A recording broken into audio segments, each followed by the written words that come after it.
Anda craving murtabak tapi nak versi yang mudah dan comel? Jom kita buat murtabak telur mini guna kulit popia je. Mula-mula, masukkan telur ke dalam mangkuk, kemudian masukkan sosis yang telah dipotong kecil. Tambahkan cili merah yang telah dihiris halus, daun sup dan daun bawang untuk bagi wangi dan rasa yang lebih segar.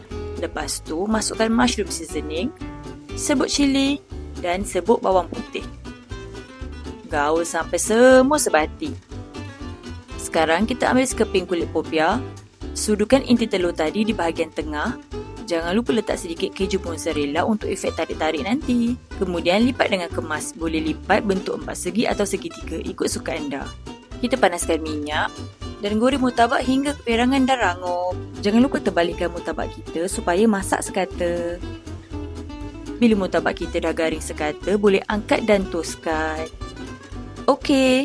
Dah siap murtabak telur mini yang rangup di luar, lembut dan berkeju di dalam. Sangat sedap. Sekali cuba, confirm nak lagi. Jangan lupa tonton live memasak kami setiap Selasa dan Khamis jam 11 pagi di TikTok Rasa. Selamat mencuba, ingat makan, ingat rasa.